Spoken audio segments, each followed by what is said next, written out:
Pasta செய்வது எப்படின்னு பார்ப்போம். பாஸ்தாவை தண்ணி ஊற்றி வேக வச்சுக்கோங்க. வேக வச்சு ஒரு இதில் பவுலில் வடிகட்டிடுங்க, ஜல்லடையான பவுலில். தேவையான பொருள்: வெங்காயம் 3 வெங்காயம் கட் பண்ணி வச்சுருக்கேன், பூண்டு, இஞ்சி, தனி மிளகாய்த்தூள்,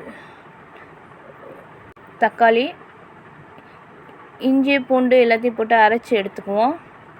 ஒரு சட்டியில் எண்ணெயை ஊற்றி வெங்காயத்தை போட்டு வதக்குவோம். கொஞ்சம் ரெட்டிஷ் ஆகிற வரை வதக்குங்க. வதக்கிட்டு இஞ்சி பூண்டு பேஸ்ட்டை போட்டு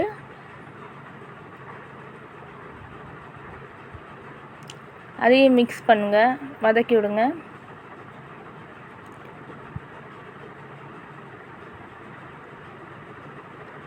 தக்காளி 3 தக்காளி கட் பண்ணி வச்சுருக்கோம், அதையும் போட்டு தனி மிளகாய்த்தூள் அதையும் போட்டுட்டு கரம் மசாலா அதையும் போட்டுருங்க. 2 ஸ்பூன் கரம் மசாலா.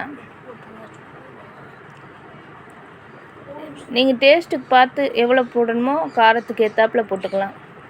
தேவையான அளவு உப்பு போட்டுருங்க. சின்ன பிள்ளைகளுக்குன்னா காரம் கம்மியாக போட்டுக்கோங்க, பெரியவங்கன்னா இன்னும் கொஞ்சம் போட்டுக்கலாம். பாஸ்தாவை எடுத்து அதில் போட்டு மிக்ஸ் பண்ணுங்கள்.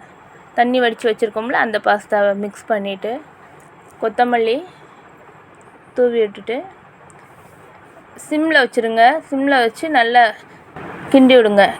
தட்டை வச்சு மூடி வச்சு 5 மினிட்ஸ் கழித்து ஓப்பன் பண்ணி பாருங்கள்.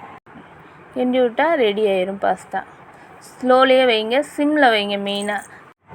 Pasta is ready now to eat.